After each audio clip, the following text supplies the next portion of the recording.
Hello guys. दोस्तों UPSC civil aspirant में आप सबका स्वागत है। और आज हम लोग का जो कि सीए वाला सेशन है, जो कि सीए का हम लोग प्रीलिम्स के मोस्ट इम्पोर्टेंट क्वेश्चन देखेंगे जो कि प्रीलिम्स में 2026 में आ सकता है। ठीक है, तो ये सारे क्वेश्चंस को आप देख लीजिएगा और अगर कोई टॉपिक अच्छे से नहीं बताए तो इससे रिलेटेड तो उसको अच्छे से कवर कर लीजिएगा। ठीक है, तो चलिए शुरुआत। अच्छा हाँ, PYQ अगर नहीं देखे पिछला क्लास तो PYQ भी देख लीजिएगा, बहुत ही बेहतरीन क्लास हो रहा है। ठीक है, चलिए आते हैं हम लोग सीधा टॉपिक में आते हैं दोस्तों, टाइम वेस्ट नहीं करते। ठीक, चलिए देखें। अच्छा, इसके नोट्स चाहिए क्वेश्चंस के तो आपको कमेंट बॉक्स में लिंक मिल जाएगा, ठीक है, वहाँ से ले लीजिएगा। चलिए यहाँ देख लेते हैं, फर्स्ट क्वेश्चन से शुरुआत करते हैं।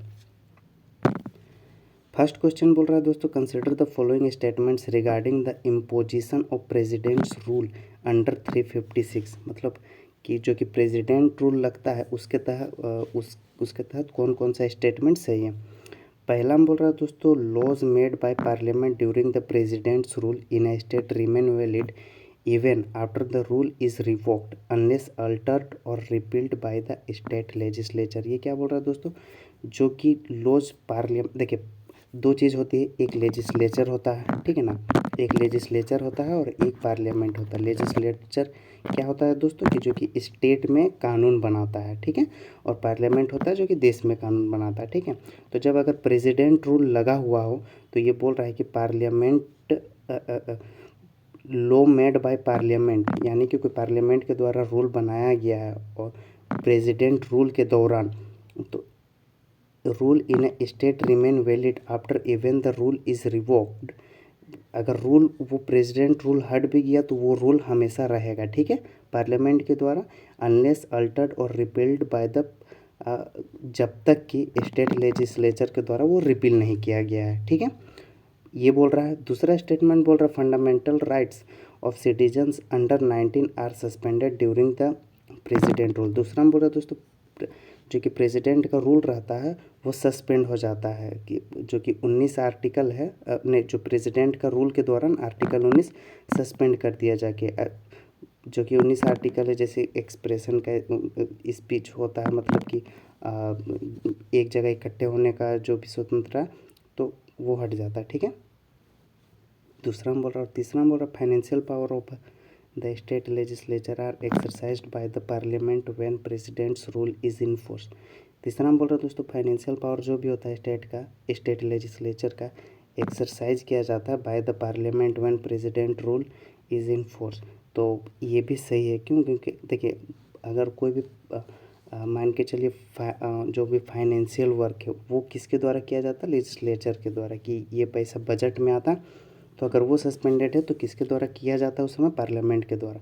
तो इसका सिर्फ दो गलत होगा, 1 और A और C सही होगा। तो इसका जो राइट आंसर क्या हो जाएगा दोस्तों कि 1 and 3 ओनली। ठीक है, तो इसका राइट आंसर C हो जाएगा, 1 and 3 राइट होगा। ठीक है, देख लीजिए। चलिए अब नेक्स्ट क्वेश्चन इसी से रिलेटेड है, इसको देख लेते हैं। नेक्स्ट क्वेश्चन बोल रहा है दोस्तों, with reference to president's rule under, फिर वही है लेकिन इसमें दूसरा, it can be imposed even without the governor's report. एक ये बोल रहा है, फर्स्ट में बोल रहा है दोस्तों कि अगर देखिए प्रेसिडेंट रूल लगता है एक नियम में, जैसे कि जो कि गवर्नर होता है वहाँ का, गवर्नर एक रिपोर्ट देता है जो कि प्रेसिडेंट को कि अब लगा देना चाहिए, तो पार्लियामेंट के तहत पार्लियामेंट से थी होके प्रेसिडेंट क्या करता है, प्रेसिडेंट रूल लगा देता है। लेकिन ये बोल रहा है तो it can be imposed even without governors report, मतलब अगर गवर्नर रिपोर्ट नहीं भी देगा तब भी प्रेसिडेंट रूल लग सकता है, फर्स्ट में बोल रहा है। दूसरा में बोल रहा है, extension beyond 1 year requires the presence of a national emergency in the whole, ठीक है, कि होल और a part of the state, और certification by the election commission that election can not be held. दूसरा में बोल रहा है दोस्तों, extension beyond 1 year requires the presence of national emergency, मतलब अगर 1 साल से ज़्यादा हो रहा प्रेसिडेंट रूल तो वो एक नेशनल इमरजेंसी होना चाहिए, इन द होल और पार्ट ऑफ द स्टेट में होना चाहिए, या एक सर्टिफिकेशन मिलना चाहिए किसके किसके द्वारा, इलेक्शन कमीशन के द्वारा, कि election can not be held, कि इलेक्शन नहीं हो सकता, इलेक्शन नहीं हो पा रहा, तभी 1 साल से ज़्यादा प्रेसिडेंट रूल लगाया जा सकता है। ठीक है, और तीसरा में बोल रहा था दोस्तों, revocation of presidents rule requires parliamentary approval. यहाँ रिवोकेशन बोल रहा है दोस्तों, presidents rule require parliamentary approval. तो मतलब कि अगर जैसे प्रेसिडेंट रूल है, अगर अब उसे हटाना तो पार्लियामेंट का अप्रूवल चाहिए, तो ये गलत है दोस्तों, इसमें पार्लियामेंट का अप्रूवल नहीं चाहिए। ये सही है और दूसरा सही है, तो इसका राइट आंसर 1 और 2 होगा, यानी कि ए हो जाएगा। ठीक है, आइए अब नेक्स्ट क्वेश्चन देखते हैं। अब नेक्स्ट क्वेश्चन दूसरे से है दोस्तों। ये बोल रहा है दोस्तों, consider the following statements regarding GST 2.0 reforms in India. अभी जो कि रिफॉर्म हुआ है जीएसटी में, उसके फर्स्ट में बोल रहा है दोस्तों, GST 2 has replaced the 4 earliest GST slabs with 2 slab system for general goods while introducing a separate demerit rate for luxury and sin goods. तो ये बोल रहा है दोस्तों कि जो कि रिप्लेसमेंट है, पहले जीएसटी के 4 स्लैब्स हुआ करते थे, अब 2 स्लैब्स है, और कुछ में जो लग्जरी वो लग्जरी में है उसके लिए सेपरेट, जो कि लग्जरी और महंगे आइटम्स है ना, उसके लिए सेपरेट जीएसटी बनाया गया। ठीक है, दूसरा में बोल रहा है, supplies to special economic zones are subject to standard GST rates to ensure uniformity. यानी कि जो कि स्पेशल इकोनॉमिक जोन्स है, स्पेशल इकोनॉमिक जोन्स क्या होता है दोस्तों, कुछ जगह ऐसे होते कि जो कि एक्सपोर्ट किए जाते हैं सामान, तो उस समय जो कि जीएसटी लगाया जाता है वो देख रेख के सरकार में स्पेशल लगाया जाता है। क्यों लगाया जाता है, क्योंकि हो सकता है कि अगर ज़्यादा लगा दिया जाए तो एक्सपोर्ट महंगा पड़ जाएगा, तो हो सकता है कि आयात निर्यात ठीक से नहीं होगा तो दूसरे देश खरीदेंगे नहीं।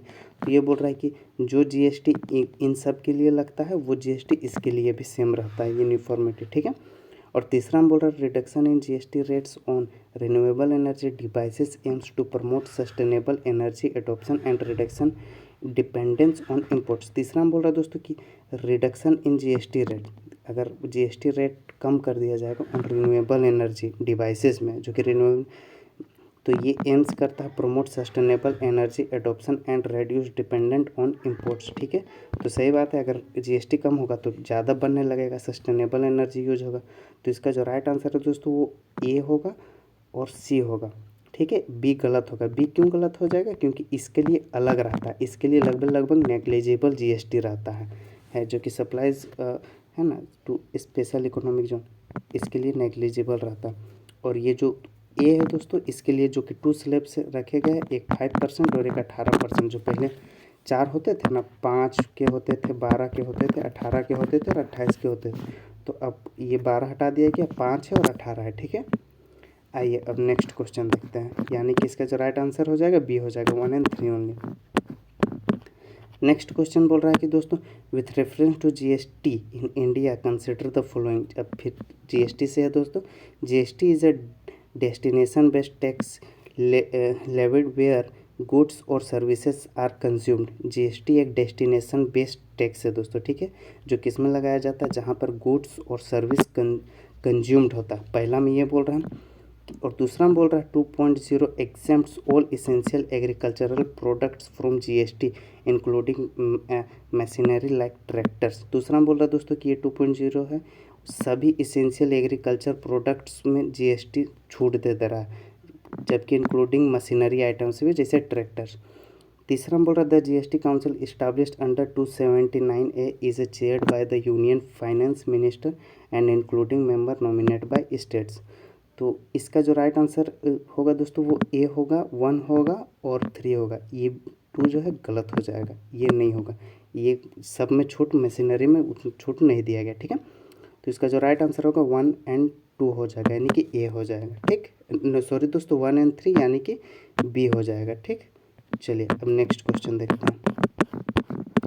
नेक्स्ट क्वेश्चन बोल रहा है दोस्तों, consider the statement regarding the stubble burning in north India. दोस्तों स्टबल बर्निंग क्या होता है, जैसे देखिए अगर हम लोग धान इस तरह का रहता है तो इस तरह का हम लोग जो धान काटा जाता है, तो आप लोग एक चीज़ नोटिस करते होंगे खेत में कि पूरा जड़ से नहीं उखाड़ा जाता है, यहाँ से काटा जाता है, तो यहाँ से जो ये पार्ट वाला रहता है ना, इसे स्टबल कहते हैं। ठीक है, तो ये बोल रहा है कि it is primarily done, stubble burning में it is primarily done to quickly clear paddy और wheat crop residues to meet sowing deadlines. तो ये बोल रहा है कि दोस्तों ये बहुत जल्दी क्विकली क्लियर किया जाता है, क्योंकि अगला जो नेक्स्ट क्रॉप है वो लगाया जाए डेडलाइन से पहले। ठीक है, दूसरा में बोल रहा है, it significantly contributes to air pollution in Delhi by releasing PM 2.5 PM10 NOx and CO। ठीक है, तो तो ये सारे क्या है, देखिए पीएम क्या है दोस्तों, पार्टिकुलेट मैटर होता है, ठीक है। क्या होता है दोस्तों, ये अपना क्या पार्टिकुलेट मैटर होता है, समझ में आया ना। तो 1 पार्टिकुलेट मैटर कितना होता है, 10 माइक्रोमीटर बराबर, ठीक है ना। 1 पार्टिकुलेट मैटर बराबर होता है 10 माइक्रोमीटर। इसको ऐसे समझिए, जैसे हम लोग का बाल होता है एक बाल लगभग 70 माइक्रोमीटर का होता है। तो ये सारे धूल के कण है, इतने छोटे छोटे धूल के कण होते हैं जो कि water and volatile organic compound, जो कि हवा में बहुत जल्दी घुल जाते हैं, ठीक है। और तीसरा हम बोल रहा है stubble burning has negligible impact on soil fertility and microbial activity. तीसरा हम बोल रहा है स्टबल बर्निंग का है जो नेग्लिजिबल इम्पैक्ट, मतलब ये जो चलता है ये एकदम लगभग सॉइल में नेग्लिजिबल इफेक्ट डालता है। तो इसका जो राइट आंसर होगा दोस्तों वो A1 और 2 होगा, ए और बी होगा, यानी कि ए हो जाएगा इसका राइट आंसर, ठीक है।